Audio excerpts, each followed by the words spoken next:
So I'm going to try and make this as quick as possible because I went way over time last time, didn't I? No. Yes, I did. So I need a volunteer. Thank you. Yeah. Okay. Can we remove this gentleman from the room, please? But I do actually, being serious, if I could have a volunteer who could, thank you very much. So if when I get to about every 10 minutes, could you put your hand up? Every 10 minutes, yes, to help me.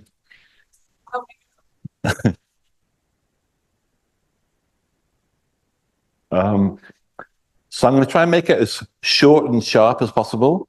And I'm going to also try and make it as fun as possible because this is the last of our presentations. You've been awesome all week, by the way. This has been the best that I've seen in terms of quality of and engagement of any conference. So thank you very much for all the hard work you've done. This is my latest book. And if you'll bear with me, I'm going to fill up some of my time with someone who's way more interesting and a lot more impressive. Can I ask a question? What's your reaction? A few of you in the front here. What's your reaction to that clip from the 1970 film? George C. Scott, who received an Oscar for that role. I should stress that Patton in real life had a much more high-pitched voice. People were surprised when they met him that he actually had a fairly high-pitched voice. But the words from that scene that you just saw come from several speeches that Patton made. And in fact, they're not as profane as many of Patton's speeches. He was an extremely religious, but also incredibly profane guy. So what is your reaction to that? What do you think of that particular persona that you saw there? What's your reaction? You couldn't stop watching him. Anybody else? Any other reaction? Say what you think. I thought he was very uplifting, and I thought he was very uplifting and encouraging, and I really like his obscene language. Okay, great. Anybody else? Yep. The way he spoke, I was like more like a pepper and pepper, gentle. You know, I didn't expect him to sound. I did not expect him to sound so contemporary. Oh, that's very interesting. Anybody else? Anybody else have a comment? Or I'm trying to be interactive, you know, that's the theme. He seemed very passionate and also matter of fact. Right. It's just, this is the way. Okay. One more from you, sir. Oh, hang on. We'll have two. We'll do two. Remember to throw something at me if I'm going. Mine's short. I think he did what all great speakers do, which is raise and lower the temper and tempo of your voice, right? If you want to inspire them, you start, we can do this, those kind of things. But then when you want to get solemn, you're like, and then tomorrow we will do this, right? He did that great. And that really keeps people engaged. Okay.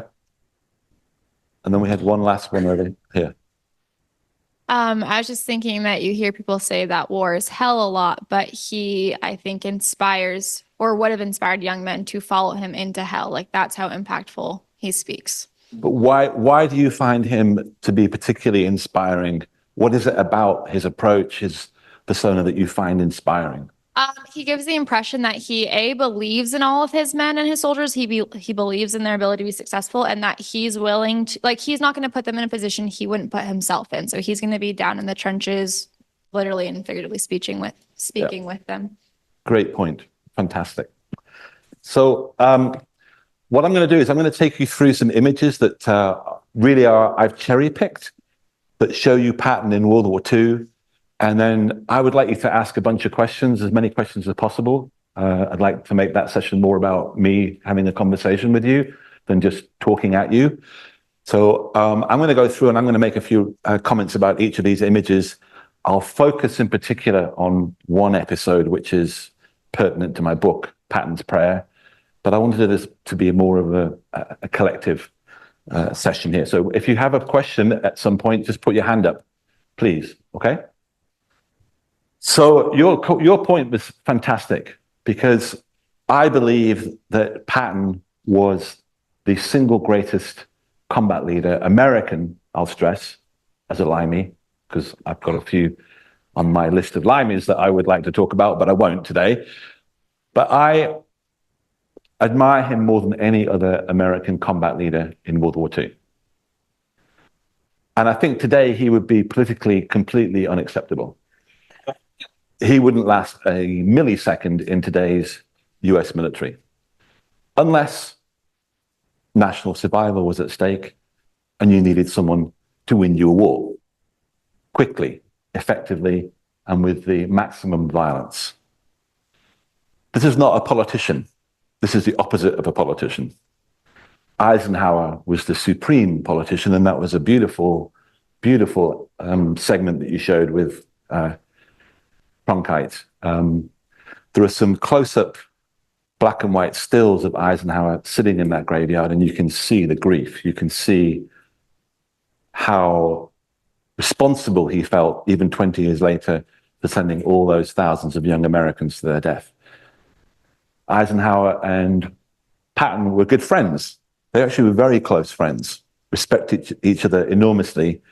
Eisenhower had one big problem with Patton throughout the war, which was that he was a giant pain in the ASS.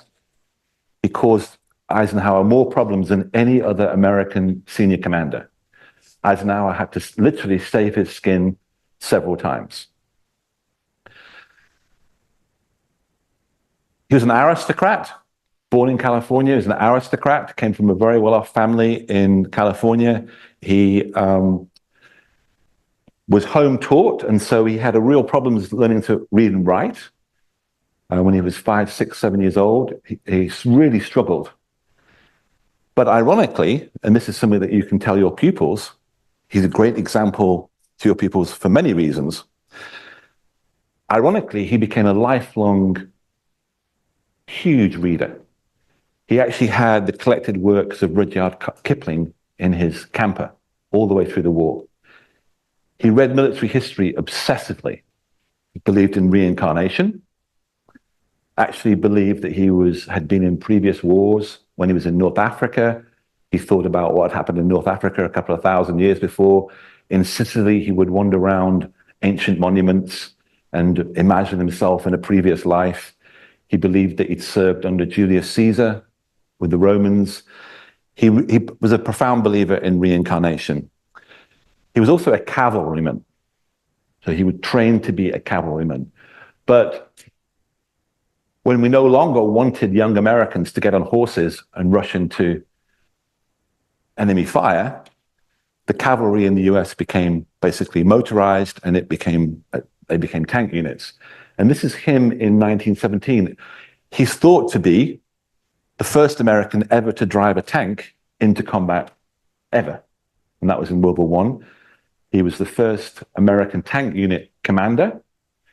He devised the triangular patch for armored divisions. So those of you who somebody who won the book when I said 89 divisions, plus armored divisions, and their patch is not a circle, it's a triangle. He designed that. And this is him in 1917. He was badly wounded toward the end of the war. And actually he said, it was really humiliating, because I would have been happy to die for my country, but I didn't want to be killed having been shot in the ass, because literally he was shot in the backside. So enormously heroic. Some people say maybe he shows narcissistic personality disorder. That would be widely diagnosed today in our society, but he probably did show very strong tendencies of being a narcissist. He was also a manic depressive, you would argue, very irascible, would often cry, was seen to cry many, many times throughout the war, could be very aggressive, very rude, and seemingly very erratic.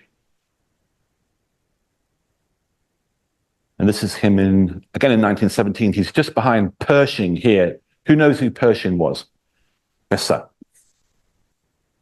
General of all American forces in World War One. Say that again?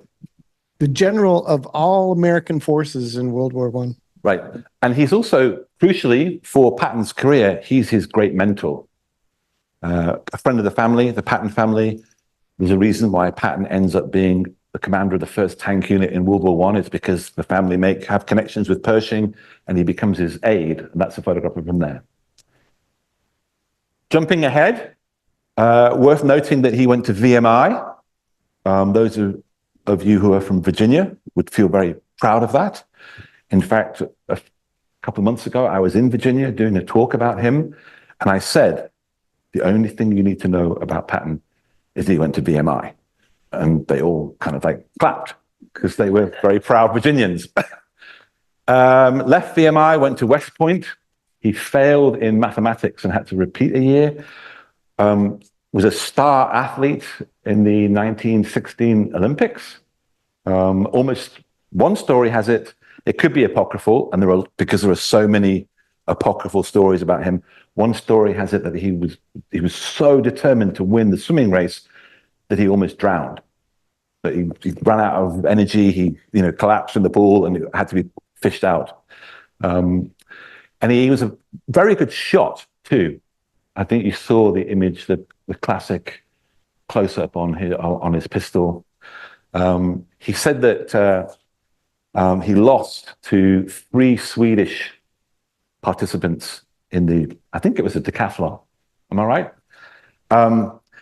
And he said that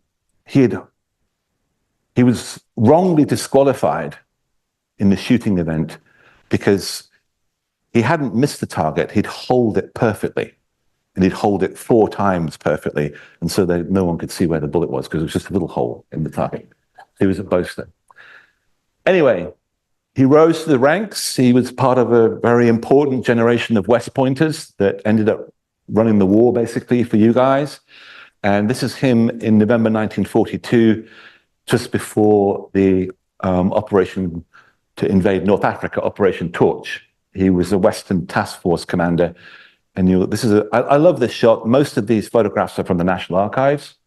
You can use them, as you know, they are public domain. You have the greatest resource on the planet in terms of World War II if you're an American high school teacher or American teacher, because they're all free and they're amazing. I've used them all the time. And this is Rear Admiral Hewitt, who is in charge of the naval task force that's going to land Patton's troops in North Africa. Over here is Ike. I'm going to take you through these images pretty quickly. And they are discussing strategy in North Africa. We had our backsides handed to us, if you're in the US Army anyway, and I'm going to pretend that I'm an American right now. And there was a problem, which is that you guys were blooded for the first time in North Africa, notably at the Kasserine Pass, suffered a humiliating defeat, saw the Wehrmacht at their fiercest for the first time. And this caused consternation among the Allied command, and certainly the American command. Eisenhower fired a lot of people. And Patton basically came in and reorganized American forces in North Africa. And again, his personality, his determination, his intolerance of mediocrity, he was ruthless. He literally kicked the US Army up the backside, got it into shipshape, and then by the spring of 1943, the Allies are victorious in North Africa. I would add to that Patton was popular among the British. Oh, question here. Oh, thank you. Thank you very much. Patton was very popular among the British because he was seen as being someone that was very aggressive and was prepared to do what it took to up the ability of American soldiers. And here he is with Bob Hope in Sicily. That's July 1943, North Africa 1942, November 1942, first US amphibious invasion, first Allied amphibious invasion of the war. The second comes on the 10th of July 1943. and he is in charge of American forces on the ground in Sicily. 38-day campaign, very successful. Patton really hits the headlines for the first time in the war. He's the first guy to get to Messina, beats the British by about an hour, steals the headlines, steals all the glory. So one of the things that many people know about Patton, or should know about Patton, is that he famously was involved in what is euphemistically called the slapping incident. And this happened in a hospital in Sicily in late July 1943. The word actually wasn't actually one slapping incident. There was a slapping incident, and my theme isn't kicking up the ass, but there was another incident where he literally did kick a soldier up the backside. Unfortunately, by the way, I don't have a problem with that. A lot of people would have a problem with that. I'm not for corporal punishment or capital punishment, in fact. But I personally don't have a problem with him disciplining people. And I don't have a problem with the fact that he had a reputation for being the kind of leader that if he thought you were a malingerer, if he thought you weren't up to the fight, would come and kick you literally up the backside. But that's just my point of view. People in the military, and I'm not, would have a real problem with the fact that he is laying a hand on a private or a corporal, on any man. At that rank, you're not supposed to do that. That's not good leadership. And you're certainly not supposed to then do it twice and kick someone who actually took a bit of a run before he launched into the guy. Unfortunately, he was seen the first time, and the second time he was seen by the doctor that ran the evacuation hospital, and he was outraged because both of the men had severe PTSD. It wasn't called PTSD then, but it was combat fatigue, whatever you want to call it. They were messed up by what they've been through. They were not yellow. They were not cowards. They did not deserve to be slapped. They did not deserve to be humiliated and kicked up the backside by 7th Army commander he was then, George Patton. And so the head of the evacuation hospital wrote a report and made a complaint. It went to Omar Bradley's office first. Bradley stuck it in a drawer in his desk, forgot about it because he was an old pal of Patton. They too were good friends. But eventually the press found out. Nothing was done. They heard stories about this. Nothing was done. The press found out, and a guy called Quentin Reynolds, who worked for Collier's magazine, he actually demanded that he have an interview with Eisenhower, Allied Supreme Commander. And he sat down with Eisenhower in September 1943, and he said, "We have a report here that Patton did this, this, and this, and this. What are you going to do about it?" And Eisenhower is put in this very difficult situation, unique situation of being blackmailed by a hack, basically. And Reynolds says, unless something's done, this is going to become public knowledge. We'll make sure, us, the press corps, will make sure this is public knowledge back in America. Eisenhower didn't do anything. Patton was too valuable to him. He wasn't going to send him back to America in disgrace because he kicked someone up the backside, even though Eisenhower was extremely dismayed by the behavior and very angry about it. So it did become public knowledge, and Americans were outraged.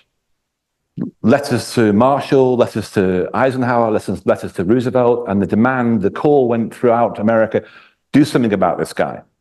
How dare he slap one of our brave doughboys? And so Patton was taken out of action. He was forced to apologize to the 7th Army several times in public in Sicily, and he was forced to apologize to both men, and he was taken out of action. He was left in Sicily to rot, and he was extremely depressed. He thought his life's calling, his mission in life was over. He was a warrior at heart, a guy that loved war. He admitted that, who wanted to be in war. This was everything that had been in his life had led up to World War II, and he thought he could play a very, very important role in that war. And so he's cast aside. That's a Nice little image just to remind you that you didn't win the war single-handedly, that there were some Brits and Canadians there every now and again. We did stop all the time for cups of tea, by the way. For you guys, it was coffee and cigarettes. For us, it was tea and cigarettes. I could go on about that, but I won't get distracted, but this is Montgomery. They were fierce rivals. And in Sicily, they basically competed with each other to be the first to get to Messina. And that would mean they were the conqueror of Sicily. And Messina is just across the Messina Straits from Italy, etc. Whoever got there first bags all the glory, is the winner. And Patton designed his entire strategy so that not only would his 7th Army get there first, but he would be at the front of his own army when they rolled into Messina. And there he is. Let's move on. He's taken out of the frame, if you like, and he is given command of the famous Ghost Army before the D-Day invasion on June 6, 1944. And that meant that you have a Ghost Army that's supposed to be a decoy. It was based in Kent, and it was supposed to make the Germans think that we had a massive army under this badass Patton. The Germans respected him enormously. I can definitely say that he was the most respected US commander on the German side because they knew that he was aggressive, very aggressive, and they'd also come up against him in Sicily, and they were impressed. And so he is taken aside, and then in the beginning of August 1944, as we try and break out of Normandy, he takes command of the Third Army. He's brought back in to the war by Eisenhower. Bradley agrees with this. The senior commander are, okay, we need this guy. Let's see what he can really do. Great job in Sicily. Go for it. And I think it's a really nice image of him that shows you his sort of determination, his character. The Third Army, as Patton himself was first to say, the Third Army took more prisoners, covered more ground quicker than any other armored force in history. Swept across Normandy, broke out of Brittany, swept across Normandy, and was beyond Paris by early September of 1944. Senior officers in his armored divisions would call up headquarters, Third Army headquarters, and they'd say, where are we going to stop tonight? Where's our objective for tonight? And if Patton happened to pick up the phone, he would say, don't you ever call me again and ask me where you're going to stop. You're not going to stop. It's a waste of time. He often said, don't worry about what's happening to the left of you or the right of you, your flanks. Who cares about your flanks? Just keep going. Go straight ahead as fast as possible. He created what I would call American blitzkrieg. Germans developed this philosophy. The reason why, as I mentioned before, Hitler could say to his generals, we'll be in Paris in 6 weeks, and they almost were to the day, is because of blitzkrieg. The extremely effective coordination between Air Force, troops, and armored warfare. When you coordinate those three forces and you do it really well, you end up with blitzkrieg that the Germans pioneered, and then Patton went a step further and he created an American form of blitzkrieg that was just as effective, I would argue, even more effective. But by the late fall of 1944, he's run out of gasoline. And he accuses Monty, who he described as that little fart in his diary. That's true, by the way. He accused Monty of stealing his supplies for his blessed Third Army, which by this stage was around 250,000 men. And he says, you know, this Monty guy, Monty, little fart Monty, has taken all my gas. And the reason why the supplies and gasoline was diverted to Montgomery was because of an operation called Operation Market Garden, September 1944, when Monty uncharacteristically took a very daring risk and tried to cross the Rhine in Holland.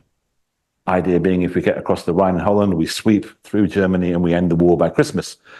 And in fact, Montgomery, Eisenhower, Bradley, others believed that the war would be over by Christmas of 1944. Home in 44 was the slogan that a lot of GIs were using because we'd broken out of Normandy. We'd gone past Paris. We were on our way. No gasoline, that little fart, and then the weather. And it starts to rain in September and October 1944, and the Third Army are pushing toward the German border, and they're going through an area known as Alsace, and in particular an area around Metz, a city called Metz. There were 34 different forts that the French had created before World War I, and then the Germans took them over and they manned them heavily.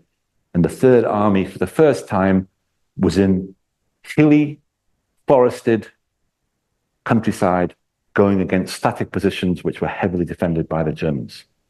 And it was a nightmare. Over 50,000 Third Army casualties in just 6 weeks. And rather than going 30, 40, 50 miles a day, they went only 35 miles in 2 months. And so Patton, deeply religious guy who prayed every day, who actually in his diary would write messages to God, address him as dear sir, also wrote to his wife a couple of paragraphs in letters almost every day. He wrote an awful lot. And so on the 8th of December 1944, in Nancy, Third Army headquarters, there was a guy called O'Neill. He was a Catholic. He actually came from Chicago. That's why I mentioned Chicago earlier on. Not really, but anyway, he came from Chicago. And he was one of 37 chaplains in the Third Army. The Third Army had over 40 separate religious denominations. And so O'Neill is sitting there on the 8th of December, and it's raining, constantly raining outside, and he gets a phone call, and it's Patton. And Patton says, "O'Neill, come to my office." It's a very bad high-pitched voice there, isn't it? Very bad. O'Neill goes to Patton's office, and Patton's standing there. He says, "Chaplain, I want you to do something for me. I want you to write me a prayer." And the chaplain was somewhat taken aback. And Patton explained that the weather was terrible, it was slowing down his Third Army, and that he wanted a prayer for good weather. Not only good weather, but for victory. And O'Neill was to write it. O'Neill goes away, does his best. He said in his memoir that this was a very unusual request, that a chaplain should be asked to write a prayer for good weather and, also for victory and to kill people. And so here's the prayer card. O'Neill wrote the prayer, and he comes back, hands it to Patton, and Patton reads it and is very pleased. And I have, do I have the right one? That's my hotel key. Thank goodness. Thank you, God, for letting me have my... So this is the actual, it's a replica. I can pass it around. You can pass it around. There's a short story I want to say about the actual card, which is some time ago, recently, I was talking to someone at a conference, and that person, unusually, imagine this, I'm writing a book called Patton's Prayer about Patton. I'm like 56. I know I look a lot older, but I am actually 58, sorry. I was 56 when I was writing the book. And a woman comes over to me, and I'm thinking to myself, I've seen her somewhere before. And it was Patton's granddaughter, Helen Patton, who's very religious. And I said, I think I met you in Bastogne somewhere, 10 years ago or so. Keep passing it around. And anyway, I got chatting to her, and she said, "What are you doing now?" And I said, "You wouldn't believe it, but I'm actually writing a book about your grandfather." And she was like, "Oh, really? What's it called?" And I said, "Patton's Prayer."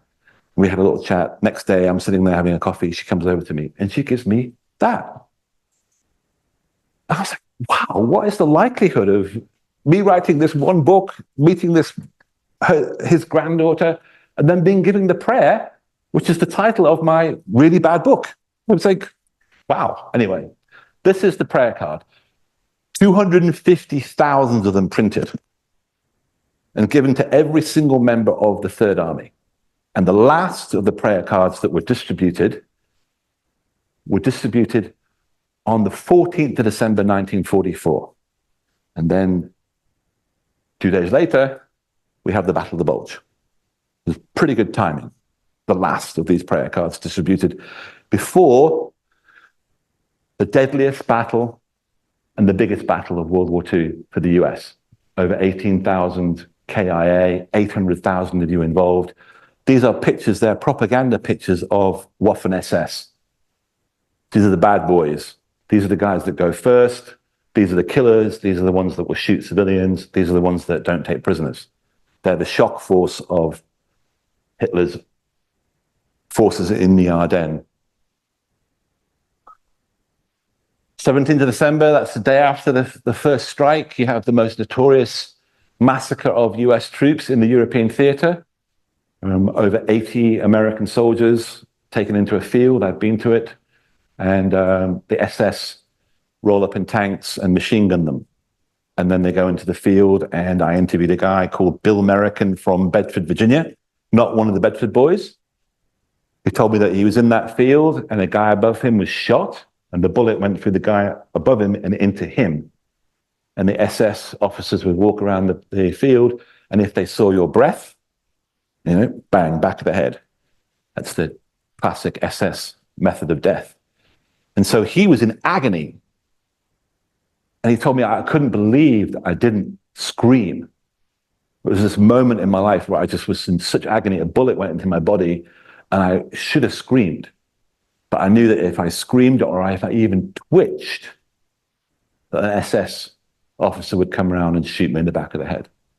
And so he just lay there and he put his arm across his sleeve across his mouth so that the frosted breath couldn't be seen, and he survived. There were 5 guys that managed to survive, crawled wounded out of the field and managed to be harbored by the Belgians and get back to their own lines. That's to show you the kind of violence that Patton was up against and was very happy, extremely happy to engage with. You mentioned early on, that was a good reaction. You mentioned that he inspired you with, several people said that he was the kind of guy that you would want to follow, that you'd want to fight for, that he was a leader, that like he seemed, I think it was you said that he seemed like he'd actually done it himself, that he'd get in the trenches and be one of the boys, if you like. The thing that impressed me most about Patton was he walked it like he talked it.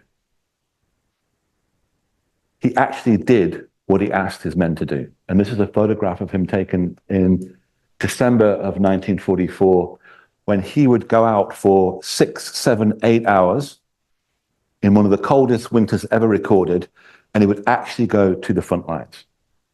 He would visit a division commander. He would visit a corps commander. And he would do so in an open jeep in sometimes minus 10, 15, 20 degree temperatures. He was always there at the front, pushing, cajoling. There are many stories that I came across where he actually got out of the jeep and would talk to individual soldiers. In the movie, there's a famous incident where he actually tries to get rid of a traffic jam, where he's out there pushing a truck. I actually came across an eyewitness account of Patton actually helping to push a truck out of a ditch. This is the Third Army commander. He's now got at least 300,000 guys under his command. And yet he's out there every single day, risking his life. He came close to being killed several times in World War II. He's the guy, the only guy I can point to on both sides, or let's call it 3 if you include the Canadians, British, Canadian, American. Those are the major forces that liberated Europe. He's the only one of his rank that I've found that actually went out there and risked his life as many times, that actually did it, was right at the front. And for that, he was enormously respected. Leadership. So Patton had asked the Lord for good weather. It asked him to bless the US troops with good weather. And on the 22nd of December, 1944 in Luxembourg, he looked out of a window and he looked up into the sky and they were pure blue, absolutely pure blue. And he thanked God. And he said, this is a wonderful day for killing Germans. He put that in his diary. Now, eventually, the weather was going to improve. There was cloud cover, snowstorms, etc., all through the first days of the Battle of the Bulge. And this gave the Germans a great advantage. Remember, we had total control of the skies. But if we couldn't get planes up into the sky, we lost our major advantage. And so when the weather cleared on the 22nd of December, Patton genuinely believed that his prayer had worked. And in fact, many men in the Third Army also believed that the prayer card had worked.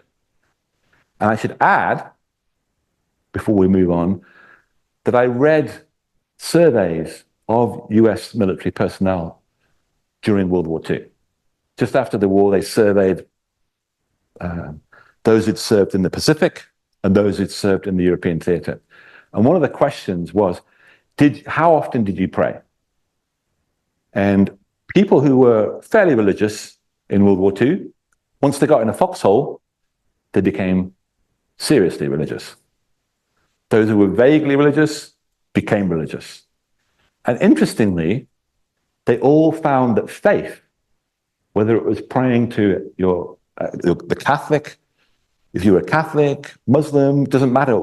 If you had some kind of faith, a reliance on that faith was profoundly helpful. Everybody agreed that faith, when they were asked that, did your faith help you? Absolutely. And interestingly, those people who had relied on their faith to get through hell, to make it, if they got home, they stayed religious. They went to church every Sunday. It was something that never left them. So one of the themes of my book is that faith, however you want to define that, it could be a humanistic faith. It could be, you could be an atheist and put your faith in something else apart from yourself. It could be a faith in your fellow man, but some kind of belief in something bigger than yourself, particularly with a spiritual dimension, was incredibly important for people who are actually at the sharp end with their lives on the line every day. This is taken at Bastogne, and those are resupply planes. Bastogne was surrounded. It was completely surrounded. The 101st Airborne did need to be rescued, absolutely. And Patton, with the Third Army, sent the 4th Armored Division in to try and relieve Bastogne. It's a situation map on the 25th of December, 1944, a very grim Christmas indeed if you were within the encirclement of German forces at Bastogne. And down here you'll see some arrows, and these are areas that were fought over by the 4th Armored Division, which is coming in from the south. 4th Armored Division being Patton's favorite unit. He loved the 4th Armored. They were the spearhead of the Third Army. They were right at the front. They were the uber practitioners of American Blitzkrieg.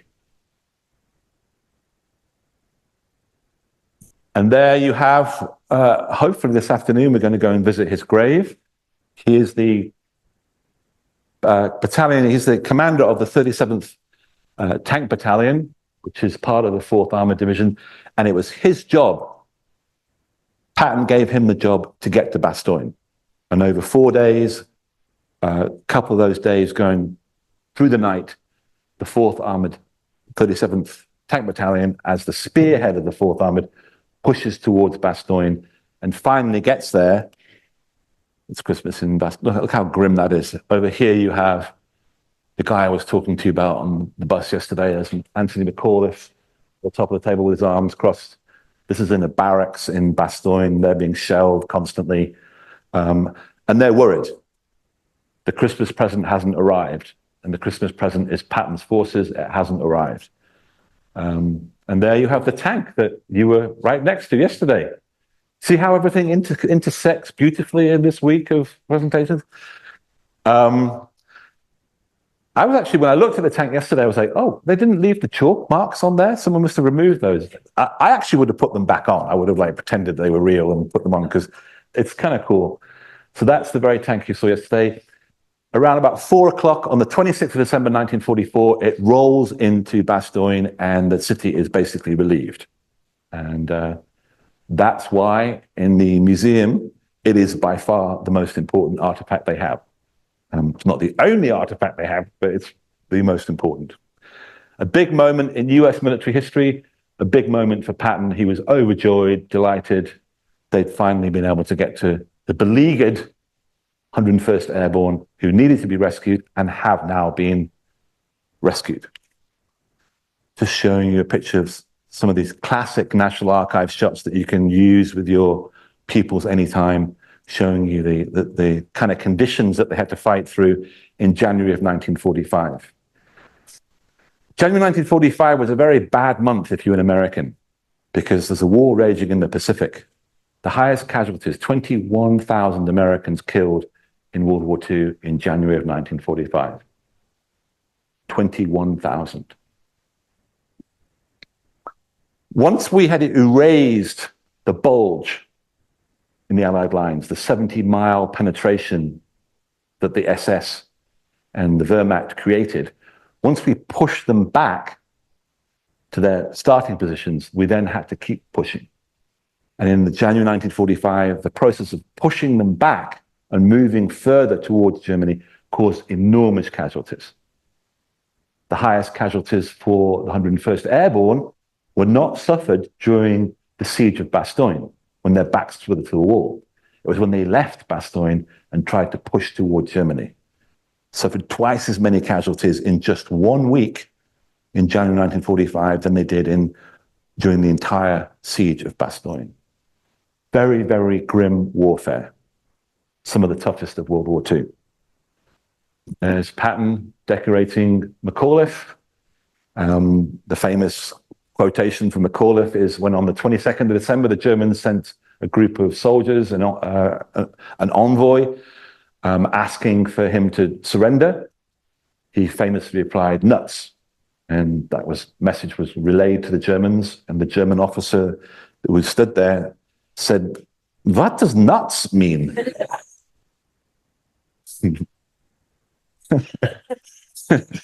Which had to be translated into basically, "Go to hell." I can't do an American accent, sorry about that, but anyway. Let's move on. So, Battle of the Bulge, last big battle on the Western Front, psychologically crippling if you're an ordinary German soldier in the Wehrmacht. Because you've been fed the ultimate BS that you've believed most of the war, which is that you guys are a bunch of gum-chewing half-breeds full of less than pure immigrants, and you're not up for it. You're not Aryan supermen. You're not ideologically driven. You might go on about peace and democracy and the republic and, the articles of amendment or whatever, but actually, when it comes to it, man to man, you ain't got it. And there's a lot of truth to that. In Sicily, North Africa, Italy, Normandy, massive advantage of air power. When you got up close and personal, when the daggers had to come out, you guys didn't do very well at all. Often were humiliated. Street fighting, again, up close and personal. You got to want to put that dagger in someone. You got to want to kill. Which brings me back to the importance of a commander telling you that that's your job. You don't win wars by taking prisoners. You win wars by killing the enemy, as many of them as quickly as possible. Battle of the Bulge, all square. Odds are even on both sides. And the German soldier, for the first time, most German soldiers realized that you Yanks, when you've got your backs to the wall, when the odds are even, you're killers. And the 4th Armored and the 3rd Army in particular exemplify that aggression, determination, and will to win. Thank God for someone like George Patton, who instilled in those men that aggression and determination. So we are into March of 1945. We first crossed the Rhine, as I mentioned the first time I talked to you, on the 7th of March, 1945. one of the most important dates in modern history. If you talk to your students about dates in World War II, December the 7th, 1941, June the 6th, 1944, 7th of March, 1945 is when we first crossed the Rhine, the last natural barrier, the last big job, the last gate, they called it, that we smashed open before we could finally defeat the Third Reich. It's a really fantastic, I love, this is one of my favorite World War II photographs. Again, it's a National Archives shot, and that's Americans crossing the Rhine in late March 1945, and they're under fire. So it's an awesome shot. And there's Patton, 25th of March 1945, and if you look closely, you will notice that he is doing what, sir? What is he doing? He's actually urinating into the Rhine. And he said that he had waited a long time to do this. When he got to the other side of the Rhine, he dropped to his knees and took a handful of earth in one hand and another one in the other hand and raised them above his head and said, "Thus William the Conqueror," because that was the last guy who'd managed to actually get across the Rhine as an invading force. Even in those critical moments, he knew the history. He actually said that to a reporter at one point, a reporter asked him, "How did you find your way across France so quickly?" And he said, "Because I was reading Julius Caesar in the evenings. I just thought, well, let's go the way they went. Let's follow the same route." And he did. The guy that was always aware, every day of his life was aware of history and his place in it and how he was going to make it. So yes, there you go. 12th of April 1945, and this is Ohrdruf, the first concentration camp liberated by US forces, one of a vast archipelago of concentration camps within the Third Reich, hundreds and hundreds and hundreds of places of torture, evil, and death. This is a pyre where they've tried to burn some of the evidence. Over here, you have, look at these phenomenal, phenomenal Americans. We're not talking about Ivy League entitled elites here. We're talking about the best that you guys have ever produced. Eisenhower here, hardly would call him privileged. Bradley spent some periods of his childhood without shoes, he was so poor, went barefooted. Men of the Depression. And then you have over here, at the far end, looking down in disgust and rage, Patton, who by now, in April of 1945, just a few weeks from the end of the war, has over 450,000 US beating hearts under his command. Third Army was the largest US army in Europe. Oh, yep, thank you. I'm coming toward an end soon. So I know in the last like 20 or 30 years, it's been up for historical debate of how much the Americans and British knew of the Holocaust before they actually invaded the Third Reich. Would you say that you believe that Patton and Eisenhower knew nothing about what was going on in concentration camps or extermination camps before they got into Germany? Or do you think they knew somewhat, but they were horrified by the extent of what was happening? I think that your second statement is basically what happened. There were reports of atrocities, etc. If you go up to an even higher level, I don't want to get distracted by this because when I've talked about the Holocaust in the past, I've had people even scream at me because people get so triggered by it. I would say that at Eisenhower's level, yes, he did know about atrocities. The extent to which he knew, we don't know. But they were aware of concentration camps. Were they aware of what happened at Auschwitz, where over 500,000 Hungarian Jews were murdered in the summer of 1944? Not at that level. Was Anthony Eden, British Foreign Secretary, was he aware? Yes. Was Roosevelt aware of the extent of what was going on at Auschwitz, etc.? Mostly, yes. And the argument was, and it's a valid one to some extent, unless you happen to be Jewish, the argument that Eden made after the war was that the most important thing that we could do was defeat the Third Reich. That was our objective. The rest, everything else was a distraction. Now, I would argue that if you can bomb a factory 20, 30 miles from Auschwitz and destroy it, why not bomb Auschwitz itself? Why not destroy the death factory when you've destroyed a factory making armaments 20 miles away? Anyway, April of 1945, this is Hammelburg. I think some of you met, someone mentioned Hammelburg before. This is a POW camp. The guys in my book, The Longest Winter, when they were taken prisoner, they actually were sent to Hammelburg. It's a POW camp for predominantly American officers. Patton had a son-in-law, and he found out that his son-in-law, who'd been taken prisoner in North Africa in 1942, was in Hammelburg. And he sent a task force called Task Force Baum of around 300 guys and 30 tanks, 75 miles behind Allied lines to liberate Hammelburg. And it was a disaster. Of those 300 odd men, less than a dozen got back to American lines. Several dozen were wounded and killed. And what Patton didn't say at the time, or admit at the time, was that the only reason why he sent this crazy task force to Hammelburg was because he wanted to rescue his son-in-law. This was covered up at the time. I actually interviewed Abraham Baum, who was a Jewish tailor, dressmaker. He would design and make women's skirts before the war in New York. And he became a star of the 4th Armored Division, and he led the task force. That's why it was called Task Force Baum. I interviewed him in San Diego in 2003.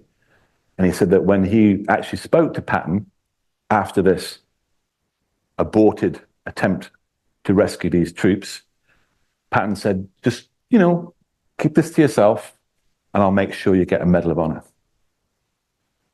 Baum didn't get the Medal of Honor, but he did keep it to himself. I mention this because it's a blemish on Patton's record. It's the most serious stain on his reputation. This is a total dereliction of responsibility. It's wasting American lives. It's unforgivable. There's no way that you can justify this. Coming toward the end now, these are the Americans, the senior command following victory in Europe. So let's put this in a global picture, just to make you feel proud, and so that you can make your pupils feel proud. These people here were the senior commanders that ended the war in Europe. By December of 1944, 75% of the killing and dying on the Western Front, in parts of Europe that are to this day democratic, where you don't get sent to a concentration camp because of your skin color, your beliefs, you name it, or your sexuality. 75% of the fighting, the dying, the hard work, the tragedy, the grief, the heroism is American. We'd run out of troops. We'd already scraped the barrel a couple of times. You guys were down to your last reserves. So the heavy lifting, the victory on the Western Front in Europe was predominantly American. We should never forget that. Brits don't like to talk about that fact. And these are the guys that led you to the most important victory in your history. The most significant victory in your history. 19 million civilians in Europe lie dead.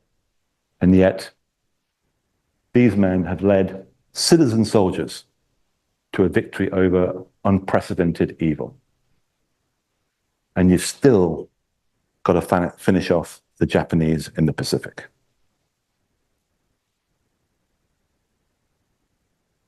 Patton came back to the US, he came back to Los Angeles, where he was given a hero's welcome.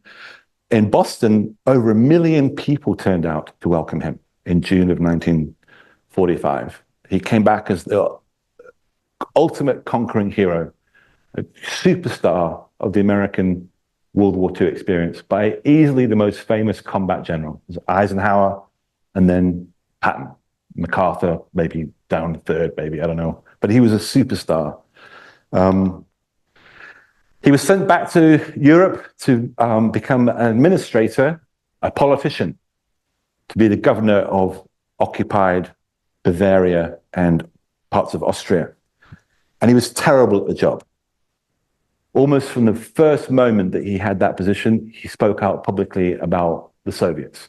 He called them animals. He said that we shouldn't stop the war.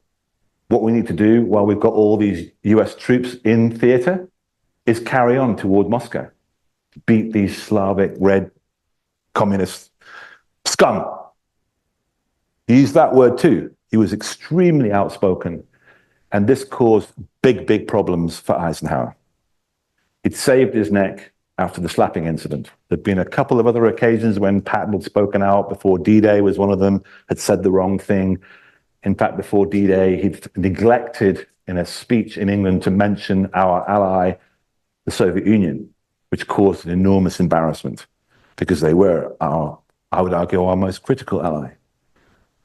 And so now talking about the Soviets and wanting to carry on the war, that we need to finish the job, this did not go down well at all. And it was the first time he made a statement publicly that didn't go down well with his men either. He totally misread the room because the only thing they wanted to do was go home. They were done. Finally, in a press conference in August 1945, in front of journalists that were aggressive, that had grown tired of Patton, that saw how unfit he was for this command, he was asked a question. He was set up. And the question was about why shouldn't members of the Nazi Party be allowed into governmental roles? Point being, as we learned in Iraq, if you get rid of anybody that knows how to do anything because they belong to a certain party, nothing gets done. You get rid of all the administrators, the school principals, your superintendent. Maybe you would get rid of your superintendent, no, but point is, Patton said we need these people. We need these people that can actually fix stuff, that can get food to people, that can actually organize things in this ruined continent. And just because they belong to the Nazi Party, big deal. And then he added, it's just like, you know, if you join the Republican Party or the Democratic Party in the US. It's no different. Imagine the headlines. Nazis, no different from Republicans or Democrats. Now, today, we know that that isn't too off the point. It's not, it's pretty accurate in some ways. But can't shoot me, please. But at the time, it was just beyond the pale. Eisenhower had enough. He finally ran out of patience. He called Patton to meet him in September of 1945. They sat down for 2 hours. Eisenhower's personal assistant, Kay Summersby, said it was the most intense, argumentative session that Eisenhower ever had. And Patton left. He was white, wasn't carrying his pistol, and Eisenhower took a long time to calm down. This was a very sad moment for both of them. They'd gone back decades. And here was Eisenhower having to fire a really good, loyal friend, someone that had performed spectacularly for him in World War II, that he had got the job done. Sadly, Patton, who said the best way to die is with the last bullet on the last day of the war, wasn't killed by that last bullet, but it probably would have been better if he had, because instead he died in a car accident in December of 1945 in Germany. And that's his ever faithful dog, Willie, right next to his possessions there. And there is his grave, the most visited grave in the Luxembourg American Cemetery, where Holly and I and a group of supporters will be in September. The reason why the grave is there, just to wrap up, is because it used to be right beside his men, but it was so overtrodden, the turf around it was so popular, too many people would go to the grave, etc., that they had to move it, put it behind railings. But there he is, date of death, 21st of December, 1945. I will finish by saying this quickly, is that his favorite prayer could not be found in the Bible. He said actually it was in Greek mythology. And the prayer went something like this, that we should be grateful that we are given the chance to reach destiny, to live out a life of importance. But the most important thing that one could be given by God, some kind of God, some kind of higher being, is the chance of goodness. And goodness means what you bring to other people. The opportunity to be good so that other people benefit is the greatest blessing of all. And that was Patton's favorite prayer. And in his life, certainly during World War II, because he liberated so many millions, set them free, he gave them lives, countless millions of people's lives. He gave them goodness and freedom. So in a way, his own actions answered his favorite prayer. Thank you for listening to me. If you have any questions, I'll be very happy to.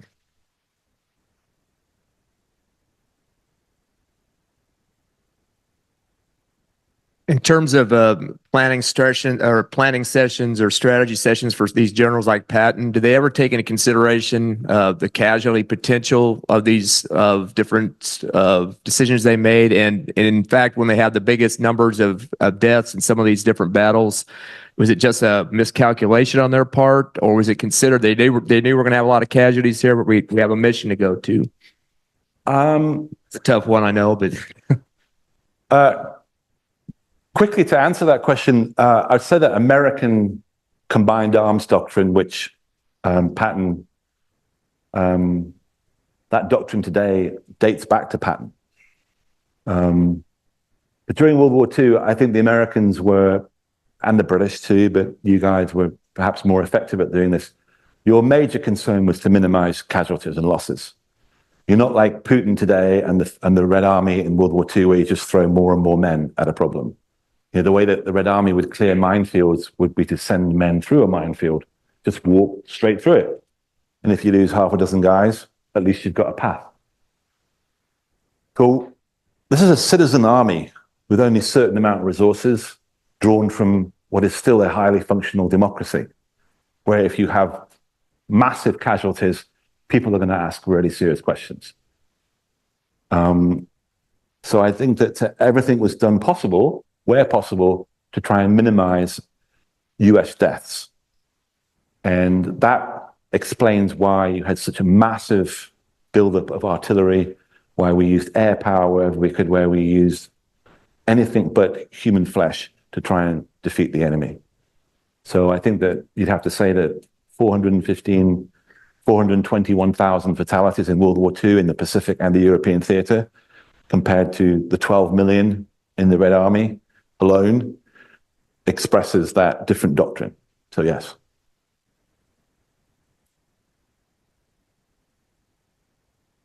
Any more questions?